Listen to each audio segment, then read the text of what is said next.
to raise it a bit, because it's side connected. Right, good afternoon.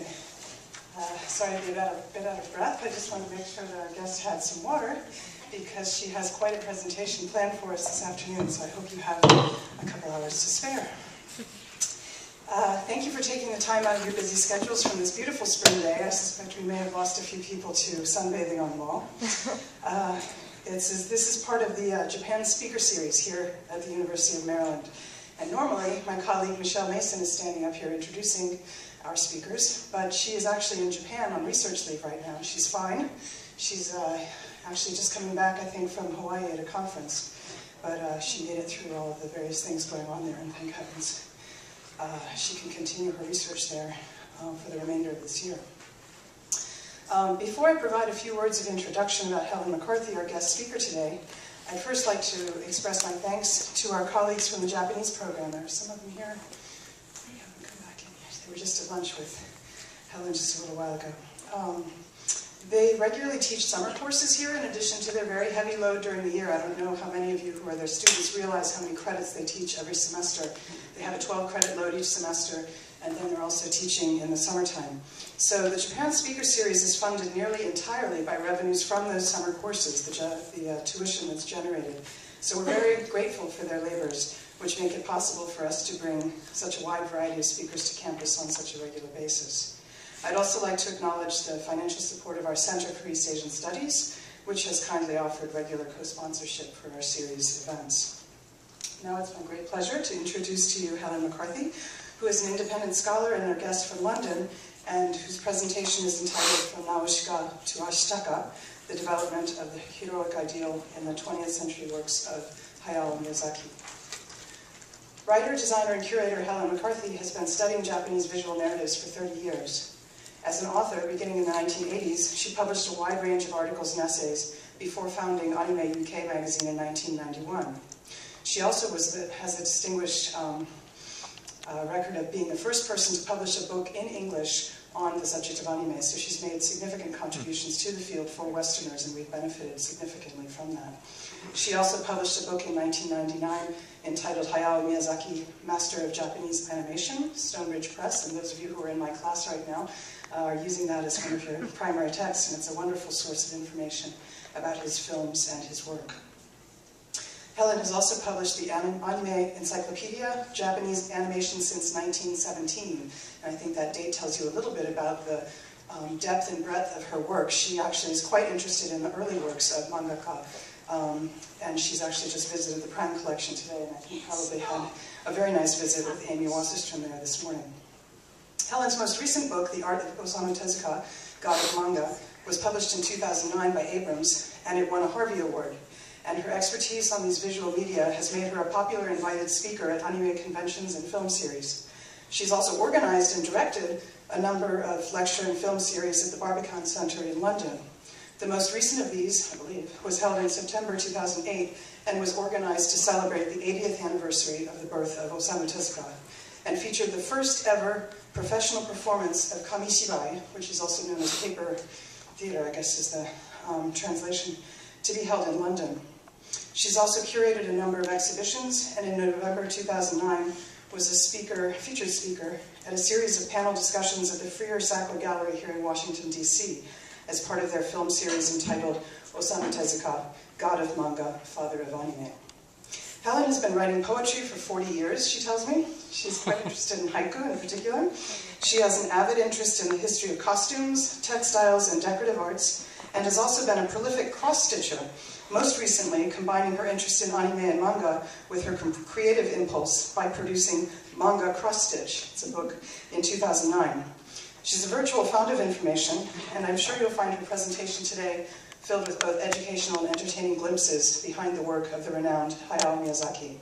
She has allotted approximately 90 minutes for her talk, including about 7 video clips to be interspersed among her remarks. We'll put aside about 20 or 30 minutes following her presentation for questions and comments, so we do hope you can stay with us for the duration of her talk. Without further ado, I'm happy to turn the podium over to Helen for her talk today, again entitled From Nausicaä to Ashitaka, the development of the heroic ideal in the 20th century works of Hayao Miyazaki. Please join me in welcoming.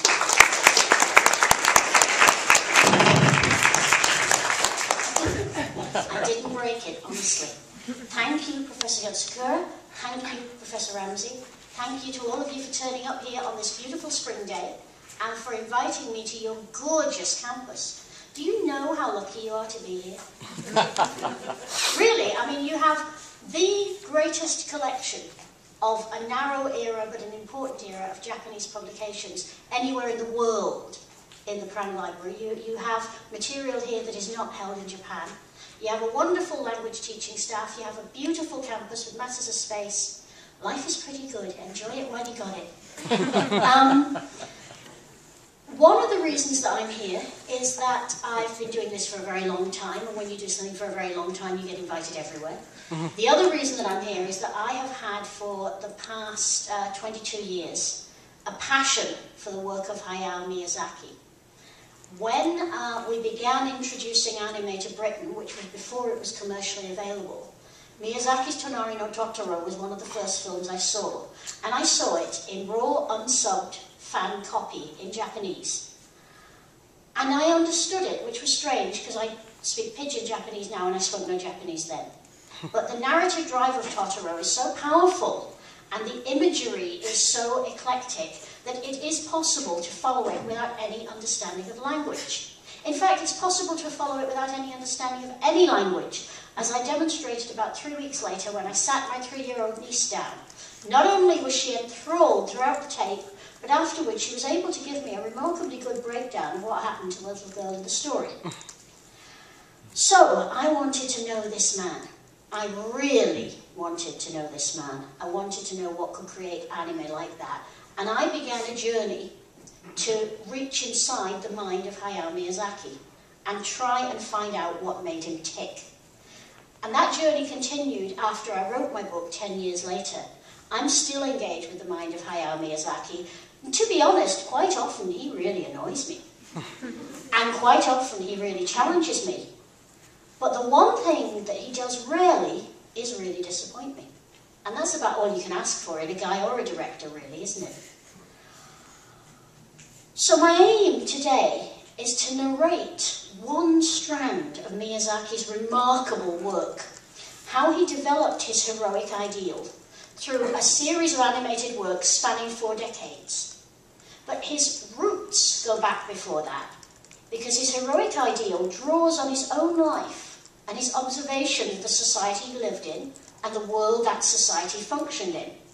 And by reference to his characters, I'll try and show how he created and developed a series of interweaving motifs as complex and as beautiful as a Bach fugue, and used them through these motifs, moved gradually further away from a model of heroism that had worked in popular culture for decades, but that fundamentally dissatisfied him, that he found unresponsive towards a model that better fitted the stories he wanted to tell. And the fact that he did this in an industry largely founded on the exploitation of women was a major achievement. Now, a few guidelines first. Spoilers abound. I can never be bothered with spoilers. I think if the only thing that matters to you about the journey is the destination, don't make the trip. It's not worth your time. So you may get a few spoilers in here, and if you're uncomfortable with that, this is a good point to leave, and I promise I won't be offended. I give names when I'm speaking in English in Western order, all names, Japanese and Western, and I will give film titles in my very bad pidgin Japanese, and I apologise for my pronunciation in advance, once, and then use the official Western release title, or if there isn't one, the nearest translation I can get. I will do my best to avoid jargon, because personally I think that if you can't say a thing simply in English and communicate, you probably don't know what you're saying. And I will be happy to take questions at the end. And in terms of questions, let me say now, because I've done this with a lot of audiences, and this looks like a very intelligent audience to me, don't be nervous. We are proceeding in a spirit of inquiry. That means that no idea is off limits. No thought cannot be considered. So any questions you have, any comments you have, however much you might think this is a bit daring, this goes far, do it. Challenge me. Because after all, what you're here for, what you're here in this university for, is not to learn a subject. You're here to learn how to think. And what is thinking but dancing with ideas? Now, I've never enjoyed dancing solo personally. I'd much rather do it with partners. So if your idea wants to come and dance, let's have it, and we'll have fun with it. So, here's a quote that might get you interested. It's not me who makes the film. The film makes itself, and I have no choice but to follow. So said Hayao Miyazaki to the British journalist and critic Tom Mess in an interview for the Midnight Eye website in 2007. The film makes itself, and I have no choice but to follow. So even the god of anime is prey to self-delusion. That's an appropriate thought with which to begin a survey of the heroic ideal in his works, because very often people say that heroes have no choices. The situation arises, it makes its demands on them, and they have no choice but to follow. Miyazaki's hero is a far more active and far more consciously willed and choosing being. Developed through decades in which the political and personal perceptions of heroism have changed almost as much as the political and personal perceptions of masculinity, Miyazaki's take on the hero is at one and the same time inclusive and divisive, liberating and reactionary. I've been interested in this heroic ideal development, as I've said, for over 20 years, and his take on the hero's journey is one of my favourite paradoxes. He loves Lewis Carroll, and this is an Alice in Wonderland inversion of reality that few other directors could have even attempted, let alone pulled off. Before we examine the journey, and the journey's end, because there was an end, let's go back to a starting point. Because as Mary Queen of Scots rightly reminded us 4 centuries ago, in one's end is one's beginning. And where Hayao Miyazaki's quest for the perfect hero ended up was very largely defined by where Hayao Miyazaki started. Miyazaki turned 70 this year. He's widely considered, and I think I can say this without much fear of a challenge from the floor, the greatest creative artist in the world's leading animation industry. He is a writer, a designer, a director, a storyboard artist, a craftsman who's done literally every job involved in the making of animation except for writing the music score and final photography. Hayao Miyazaki could make anime on his own up to the point at which the camera swings over the rostrum plate. And he's also a very strong personality. Those of you who've seen recent pictures of him standing at award presentations, wearing that apron and that checked shirt and trying to look like your grandfather, don't be fooled. Isao Takahata, who has worked with him for longer than anybody else, once described the process of producing a film which Miyazaki was directing as, we go into the same room and when we come out there is blood on the walls. That titanic determination to make his art without compromise, which he dresses up as a simple commercial decision to make a film that will sell, makes him both a unique figure and a very difficult one. Because that honest craftsman in the apron is a self-willed prince, an emperor of anime, whose word is law, who wants to be fought and challenged, but only so that he can make better work. And that individuality is actually precious. It's really remarkable, because it's in an industry whose output is primarily geared for television, and primarily driven by marketing and merchandising. Now, I love anime. You all love anime, or you wouldn't be here.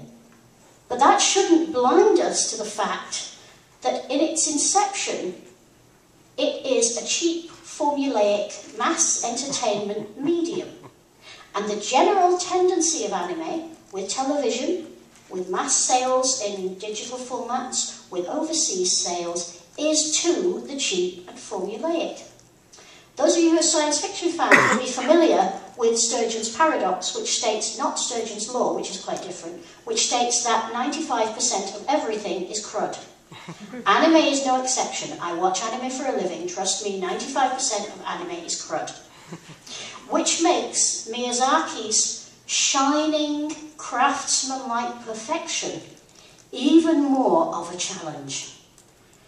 And it also makes the intelligence of his scripts even more of a challenge, because his basic themes and ideas, which have been developed over many, many years, permeate his films regardless of fashion, regardless of the prevailing political climate, regardless even of the theme he is addressing. A Miyazaki film, whatever the script says, will be about certain things. Among those things will be ecology. Among those things will be man's hand in ruining the world. Among those things will be a strong and passionate opposition to war in all its forms and to killing. Among those things will be a love of flight, especially as a metaphor for the growth and development of the human soul. But also among these things is the idea of the girl hero. And the girl hero, in the terms of Miyazaki's hero's journey, is a female who can be more than a sidekick or a love interest, who can in fact make her own journey from primal innocence to mature self-determination without requiring the assistance of a man. And the roots of this particular theme, this particular interest, go back far into Miyazaki's childhood. Miyazaki is the second of 4 sons, and when he was 3 years old, 2 major events shook his young world. It was 1944, but he didn't know about the war. 3-year-olds don't know about war. What shook his world was the birth of a new baby who immediately took his place as the smallest and most loved and protected child of his adored mother, and the family's evacuation from war-ravaged Tokyo. Think for a moment about the impact on thousands of children all over the world at this time. We had evacuation in Britain. Suddenly, everything that you knew in your life is behind you at the other end of a train ride or a car ride, and you are in a totally alien environment. That's hard enough to cope with at 9 or 10 or 12 years old. At 3 years old, it is utterly incomprehensible, and all the while, Mother, your rock, has to fuss over this new baby. And 3 years later, that pattern of disruption and alienation was repeated. Miyazaki was now 6 years old. He started school, a major breach in a child's life, and his mother was hospitalized with spinal tuberculosis. She was to spend several years in hospital, and she wouldn't make a full recovery for 8 years. So, at 6 years old, he lost his mother, and he was 14 before he got her back. Miyazaki adored his mother. She was a widely read, independent-minded woman from whom he says he inherited his curious, sceptical, questioning mind.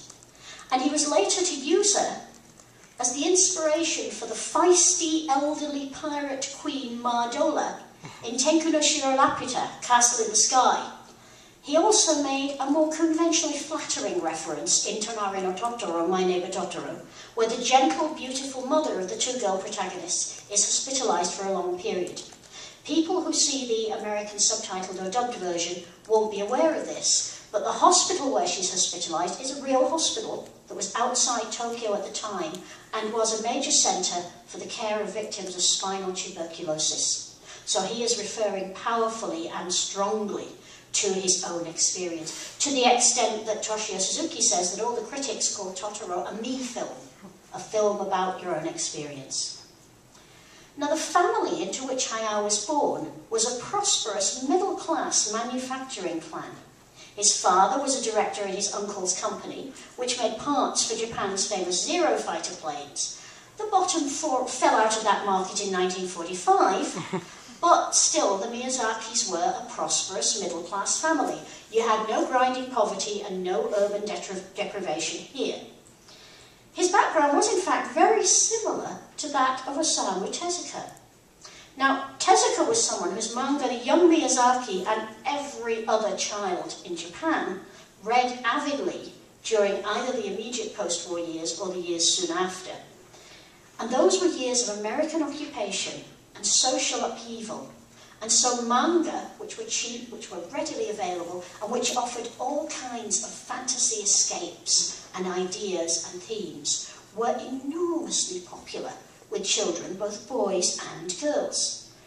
Miyazaki wanted to be a manga artist, like a lot of other kids in Japan.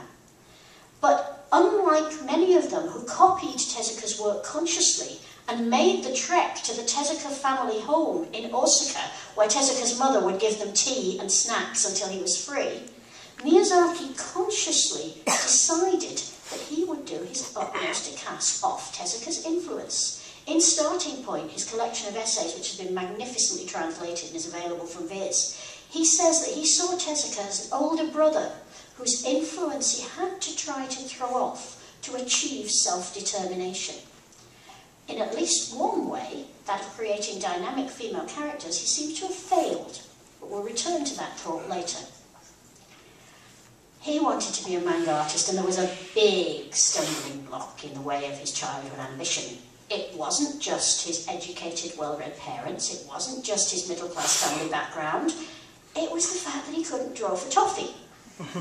Unlike Tezuka, who had shown astonishing artistic precocity from a very, very early age. At 5 and 6 years old, he was producing amazingly evolved works. At 13, he was producing works that people twice his age couldn't manage. But unlike that, the young Miyazaki only drew planes and battleships, which even he acknowledged was going to make it difficult for him to be a fully fledged manga artist. Tezuka loved drawing people and animals and insects and the natural world. Miyazaki's only interest as an artist at that point was machinery. But then in his last year of high school, his interest was caught by an animation. In fact, Japan's first full-length animated movie, Hakujaden, The Legend of the White Serpent, which was released by Toei in 1958, and later in 1960 made its way to America, where it was known as Panda and the Magic Serpent. Some of you may still occasionally find it on late-night TV screenings. Some of you may find it in the bargain bins of old shops that still sell video on tape. It is a magical film and well worth tracking down. And Miyazaki's collection of essays, Starting Point, contains a moving description of how he saw this film and fell in love with the heroine. He said he felt silly, falling deeply in love and being moved by a cartoon figure. But it started him thinking about how he would like to make animation that could affect people as deeply as Panda and the Magic Serpent affected him. Instead, he went to a prestigious university and graduated in political science and economics with a thesis on Japanese industry. In fact, that was the only sop he threw to his parents, because he also became a radical, left-wing Marxist thinker and union organiser. And he followed his youthful passion immediately on graduation. It was as if he said to his mum and dad, okay, good degree, good school, now I'm going to do what I want. He went to work at the Toei Company, the same company that had made Panda and the Magic Serpent, the film that impressed him so much in high school. And he became a prominent figure in the animators' union there. In fact, he'd only just passed his probationary period at the company when he started leading a demonstration of workers for better conditions. So he may have been radical, but he certainly wasn't stupid. And he made a new friend and colleague. Isawa Takahata, 5 years his senior, was the union's vice chairman, and the two recognised not only kindred political spirits, but kindred artistic spirits, and began to collaborate on projects every time they got the chance, and to talk about making their own projects. He made another new friend too. Akemi Ota was a key animator who was so gifted that Toshio Suzuki actually says she was much better than Miyazaki. And in 1965, as he worked his way up through the ranks at Toei, she and Miyazaki got married. That wasn't quite the end of Akemi's career. She carried on working till their second son was born, but then gave up animation to care for the children. Now, the young middle-class radical had entered an industry where labour practices was still mired in the worker-management divide inherited from Western industrial practice. When Japan industrialized in the 19th and early 20th century, before its expansion into Asia and before the war, Western models were its models. And in these models, women, if they worked at all, were very definitely second-class citizens. There were determined and talented women at Toei, like the great animator Reiko Okayama, who literally clawed her way up to the role of animation director by sheer determination and by taking every insult the company threw at her until they could no longer ignore her talent. Others, like the equally talented Kazuko Nakamura, jumped ship at the first opportunity. Toei rather foolishly took on the young Osamu Tezuka as a consultant on a movie made based on one of his manga, and Tezuka, who was about to set up his own animation company, shamelessly poached every bit of talent he could from the dissatisfied Toei ranks, including Nakamura, who within 2 years was an animation director in her own right. At Toei, women were hired to carry out mundane tasks in the trace and paint department because they were neat, because they were hard-working, because they were less prone to complain and make trouble than men, and because they were cheaper, because they were paid about 2/3 of the men's going rate. They were told very firmly and clearly that key animation, the first step up the ladder to promotion, was much too difficult for them to master, so they'd better forget about it. And they were also forced to retire on marriage. In fact, one of Okayama's great achievements was that she fought the company to a standstill and managed to keep working after her marriage to a colleague. To us now this seems unthinkable, but you've got to put yourself back where they were. Post-war deprivation and starvation were now in the past for Japan, but they were still very, very recent in the memory. And work for women was eagerly sought after because that meant that the family had more income. And this work, in a prestigious, respected company, clean, pleasant, you sat at a desk all day, it was a big improvement on farm work or factory work or domestic service, which were the only other things that women in most of Japan could get as employment at the time. Now, let's look at a film clip that kills 2 birds with 1 stone. It gives us a glimpse of the film that inspired the young Miyazaki to enter the animation field, and it gives us another glimpse, which I find priceless, behind the scenes in Toei's brand new, state-of-the-art animation studio in 1957.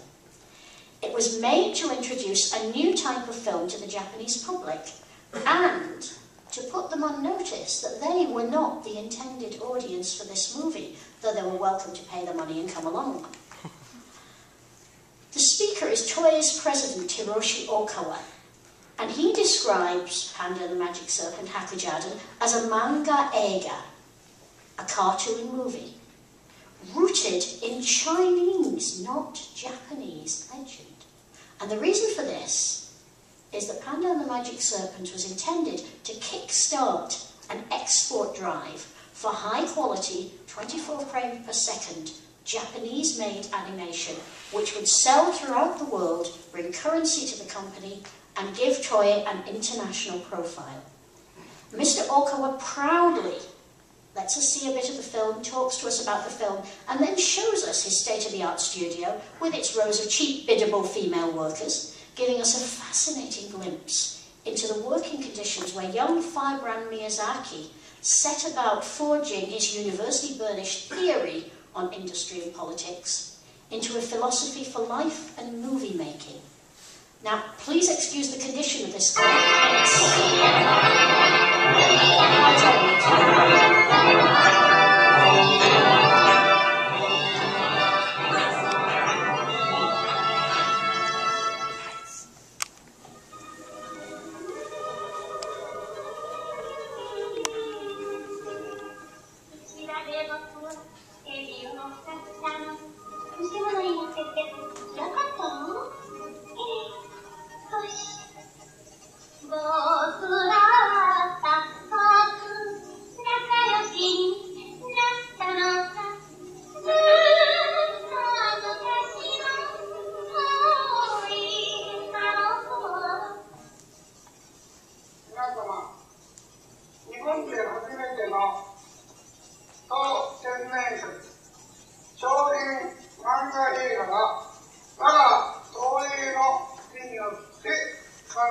たしました。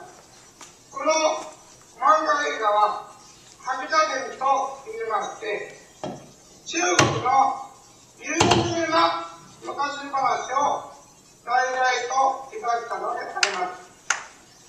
皆様ご承知のごとく、漫画映画は一般の映画と比較いたしまして、多分に国際性を持っております。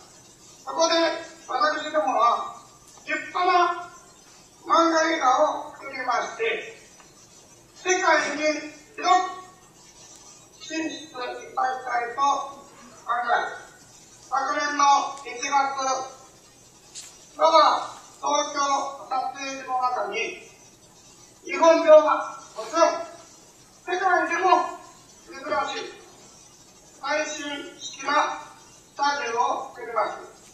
早速、計画に着手いたします。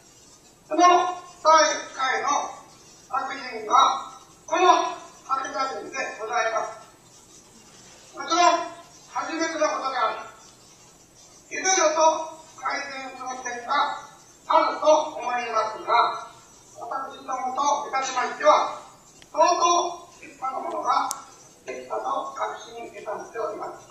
どうか皆様、手伝いのご支援をいただきますよう、特にお願いを申し上げます。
ambitious film. And it had so many elements that we can trace in later Miyazaki movies. Did anybody else get the resonance I always get watching that clip, where you see Banyang, the snake princess, fighting the priest who wants to separate her from her love, that we are looking at the face of the Lady Eboshi from Princess Mononoke? The impression that was made on Miyazaki wasn't of any sweet, die-away maiden. It was a tough woman who was going to fight for the things she wanted. It had obvious resonances with Disney movies, comedy heavies, comedy animals. He would keep the comedy heavies and jettison, for the most part, the comedy animals. But the story of Hakujaden is the really interesting thing, especially when you consider its influence on Miyazaki's developing artistic narrative consciousness. A snake goddess is entranced by the kindness and sweet nature of a young boy who finds her in a field and makes her his pet. 60 years later, you have Ponyo. Years later, she takes human form, and the pair fall in love. But a priest realizes that the beautiful girl is a powerful goddess and fears she may harm the young man. So he does all he can to separate them. And they both undergo many trials to prove their love for each other. But she is the only one who is asked to change her fundamental nature. Before they're permitted to marry, she must agree to resign her divinity and all its powers and become mortal. Now, it's interesting to reflect that 13 years before this film was made, the emperor had renounced his divinity after Japan's surrender. The goddess's surrender of her power, like the emperor's, is the price of acceptance and reconciliation with the social order. And it's also an acceptance of the Confucian position that the father, the male, is the most powerful figure in the family. Women are greatly respected and their influence is great, but their power and freedom have to be under male control if universal harmony is to prevail. But this allegory, so powerful in its reference to Asian tradition and the feminization of Japan by the occupying allies, was only one of the influences at that stage, teens, late teens, on Miyazaki's development as a storyteller. And another, equally strong, is one of my favourites, the University's Children's Literature Society. Gakushuin, Miyazaki's university, was far too grand to have a comic study club, but it had a Children's Literature Study Society, which made it okay. And here, the young Miyazaki, who was already widely read in translated works, read a real range of Japanese and Western works of science fiction, fantasy, and historical novels, including work by one of my own favourite historical novelists, the British Rosemary Sutcliffe. If you don't know Sutcliffe, I recommend that you go out and read her. One of her books, The Eagle of the Ninth, was on Miyazaki's list of 50 favourite novels translated in Japan. Another of her books, The Mark of the Horse Lord, was specifically referenced by him when he was talking about the research he did and the feelings he had around Castle in the Sky. Sutcliffe's well-researched and highly realised tales of everyday life and high adventure in Roman, Celtic and medieval times caught the young Miyazaki's imagination, because Sutcliffe's hero kings and warriors are approachable and intensely human, each on a journey of self-realisation, and each, and this for young Marxist Miyazaki was really important, defined by his willingness to live and die in the service of his community. Sutcliffe's women and girls are just as sharply defined and just as convincing, strong foils for the men and people in their own right. And as I said, Miyazaki referred back to Sutcliffe's work as well as to the miners' strike of the 1980s and the world image of Margaret Thatcher with her shining hair in talking to me about his preparation for Castle in the Sky. So here we've got two really powerful teenage influences, historical fantasies about heroic young men and women in primitive societies, and a magical Chinese legend with resonances for post-war Japan. And they're building on that childhood that was impacted at two key early points by change and the lurking fear of loss. Miyazaki's early works have echoes of these influences, and even though they're studio-based and collaborative, with less personal control than his later work, they give strong indications of the direction he's heading in.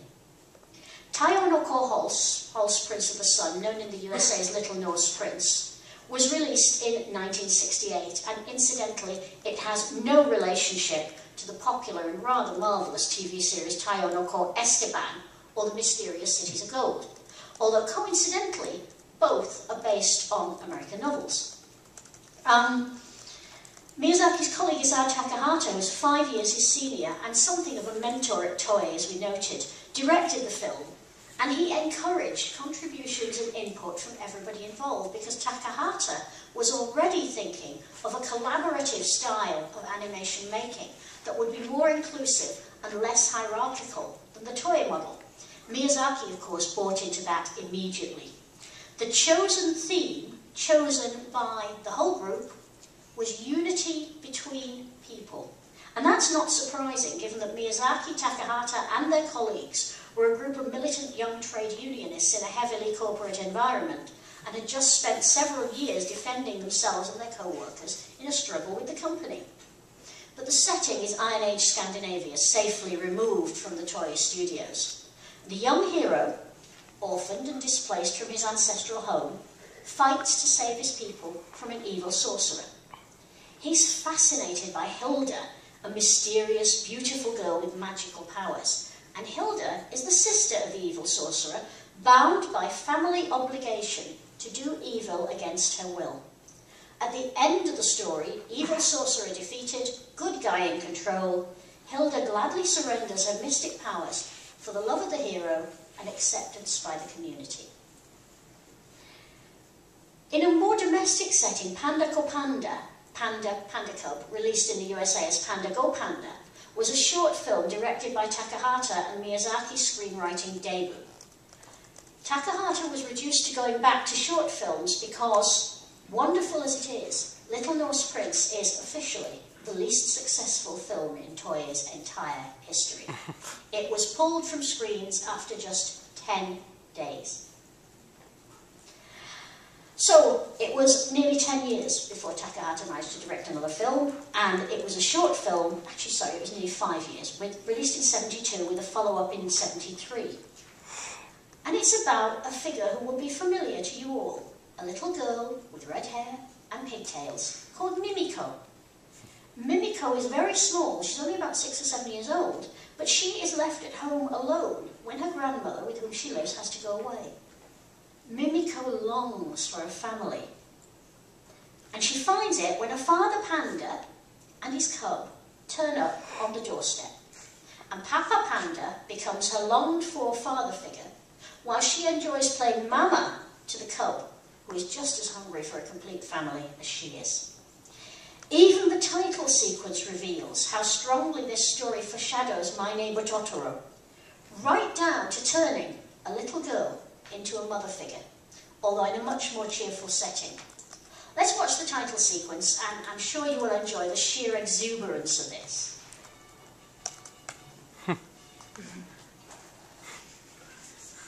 Oh, we lost the sound.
Beautiful, but not, let's face it, a great contribution to the development of any heroic ideal.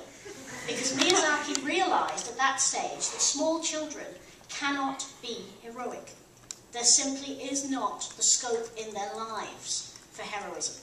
They are constantly surrounded and protected by adults, and even by setting up an artificial situation in which a small child would be left alone by her grandmother so that her grandmother could go off to a funeral on a distant island, he couldn't introduce the level of jeopardy that heroism requires in a show for small children. But in 1978, he wrote, storyboarded and directed, control freakery, his first TV series, with a little help from his colleague Takahata. The story was based on an American novel by Alexander Keyes. Mirai Shonen Conan, or Future Boy Conan, has powerful ecological and anti-war statements, but at its heart is the same basic relationship as the one in Holst's Prince of the Sun, in Little Norse Prince. An orphan boy, looking for his place in the world, rescues a young girl who has mysterious telepathic powers from evil men who want to use her to force her scientist grandfather to work for them. After many dangers, and with the help of the young girl Lana, and the friends that they both make along the way, Conan saves the world. Miyazaki also uses a very clever trick, a trick he was to use many times in the future. He subdivides the complex character of villainess heroine Hilda from Little Norse Prince, making her gentle side into heroine Lana, while her darker and more threatening aspects become the ambiguous, older Monsley. Let's have a quick look at the opening credits, which are joyous, profoundly ecological, and show us what would have happened if Miyazaki had decided to stick with water rather than air as his preferred medium. Again, I know that I'm very prone to look for resonances in Miyazaki clips, but watching that clip, I'm always taken very strongly back to the reminiscence scene in Porco Rosso, where Gina remembers her childhood trip by plane with the young Marco, although Lana obviously has no qualms about showing off her legs in quite the way Gina does when she frantically pushes her skirt down. So Miyazaki was already well on the way to developing his types of female heroism, but he was still working primarily with male heroes, and that didn't change with his feature film debut directing. In 1979, he made a movie based on a popular manga character, Lupin III, by Monkey Punch, or Kazuko Kato as he's formerly known. Lupin Sansei Cagliostro no Shiro, or Castle of Cagliostro, was a rip-roaring adventure tale profoundly influenced, not so much by anime, as by the caper movies of Cary Grant and Grace Kelly, like To Catch a Thief. Sophisticated, elegant entertainment for grown-up people. It was based on a series of French novels of the 1920s. Lupin was a gentleman thief, a philandering rogue whose humour, intelligence, and basic good-heartedness and moral sense about everything but stealing made him the best of the bad guys. But in his movie, Miyazaki puts his own stamp on the original characters, and in particular, he reprises the way he split the character of Hilda from Little Norse Prince into two. Her gentle aspects become the beautiful schoolgirl Duchess Clarice, forced by family duty into a marriage with an evil count, while her darker self informs Lupin's established love interest from the manga, Fujiko Mine. Fujiko is a grown-up girl who's as capable, clever, dangerous, and greedy as any guy. In the movie, she gets wonderful sequences, first dressing as a demure governess, then getting into battle fatigues and letting rip with an automatic shotgun, and finally zipping herself into a Marianne Faithfull-style tracksuit to zip off on a motorcycle. This worked again, unsurprisingly. Younger audiences for the film fell for the romance and gentleness of Clarice. Dad fell for the girl on the motorcycle. This worked so well that Miyazaki was further confirmed in his devotion to the young-old innocence experience split for females in several movies. But what is really interesting is that Fujiko's character in Castle of Cagliostro anticipates one of Miyazaki's own favourite foreign movies by a year. In 1980, John Cassavetes made Gloria, a film Miyazaki loved. Gina Rowlands plays a child-hating woman forced to go on the run from the mob with a 6-year-old orphan boy. In 1984, in an interview about his film Kaze no Tani no Nausicaä, The Valley of the Winds, Miyazaki said, "When a man's shooting a handgun, it's just like he's shooting because that's his job and he has no other choice. It's no good. It's not interesting. When a girl is shooting a handgun, it's really something. When I saw the movie Gloria, I felt so... Well, it's not a girl, but a middle-aged woman. And she shoots a handgun as if she's throwing dishes. But still, it's really exhilarating. The story of a man gaining independence is always told through events. He defeats an opponent in a battle or he fights his way through a difficult situation. But in the case of women, it's to feel, to accept, or to cradle, something like that, not this. To have a woman driving events, shooting and fighting as Fujiko does in Castle of Cagliostro, struck Miyazaki as exciting and different. And this validation from Hollywood encouraged him even further down that road. So his striking, powerful figure, the mature woman who might be more at home throwing dishes, but wasn't afraid to use a gun, was another layer on top of those early influences. The lost boy torn from his home, the beautiful, mysterious girl whose strange powers could be a threat or a promise, the shadow of loss and death, all mingled in the creation of his first great heroic figure. And that heroic figure was a teenage princess fighting to save her people and her world. In 1982, with no animation work on offer, Miyazaki began work on what was to turn into a much longer and more complex manga than he'd ever anticipated. Miyazaki actually says that he never plans. He doesn't know how a film will end when he begins to make it, and he doesn't have a completed script. He feels the story is more interesting and fresher if it strikes him as a developing thing rather than fixed. But Nausicaä of the Valley of Winds fulfilled many other functions. It kept his young family fed, for one thing. It gave him a new platform for his ecological and his anti-war views. And it enabled him to develop a number of ideas about characters, in particular heroes, and the nature of their struggles. Thinking back to his early work with Takahata on Little Norse Prince, and in particular to its theme of unity between people, he was really dissatisfied with the established trope of the guy in the white hat defeating the guy in the black hat, riffing on the trade union ideal of a group united by a common aim, and on Rosemary Sutcliffe's image of the hero king as both saviour and servant, his life bound to the peoples in a cycle of renewal. Miyazaki wanted to create a different kind of hero. He knew he wanted a man who was strong, capable and intelligent, yet also able to nurture and heal. A pacifist who knew the value of life and yet was not afraid to face the cost of killing. And at the time he knew he couldn't do that with going. As he said in an interview in the catalogue for the exhibition Kaboom! Explosive Animation from America and Japan, we've reached a time when the male-oriented way of thinking is reaching a limit. The girl or woman has more flexibility. That is why a female point of view fits the current times. And he went on developing his thinking in that line. In an interview in Animage magazine in 1988, he told the novelist Ryu Murakami, "When I think about making a male lead, it gets really intricate. The problem isn't simple. I mean, if it's a story like everything will be fine once we defeat him, it's better to have a male lead.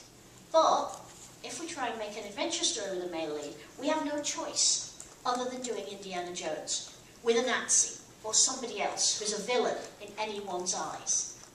In other words, to make the hero he really wanted, he was going to have to make a heroine first. The biblical God made woman from the rib of man.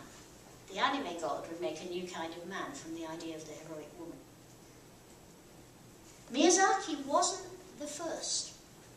In fact, Nausicaä owes a lot to earlier antecedents in anime and manga, and prominent in those antecedents was the man whose influence Miyazaki had so consciously tried to avoid all his life. In 1954, Osamu Tezuka had produced a manga series for girls known as Ribbon no Kishi, Knight of the Ribbon or Knight in Ribbons, or as it's usually known, Princess Knight, which is due to have, I think in fact already has begun to have an English language translated release. A beautiful young woman must masquerade as a perfect prince in order to save her family and her people from ruin. She is absolutely as brave and as competent as a man, but she longs to be loved for her true feminine self. The story struck a huge chord with girls and young women all across Japan. They'd had to give up pretty clothes and enjoyment for the drudgery of war work, followed by post-war restrictions and post-war shortages. And in 1954, the entry into Sapphire's magical world of flashing swords and flowing drapery and medieval pseudo-European scenery was a passage to magic. In 1967, Tezuka's manga was animated and it became popular all over the world. And here, in a very low quality but rather fun Italian credit sequence, we can get a feel for why Sapphire was such a perfect prince.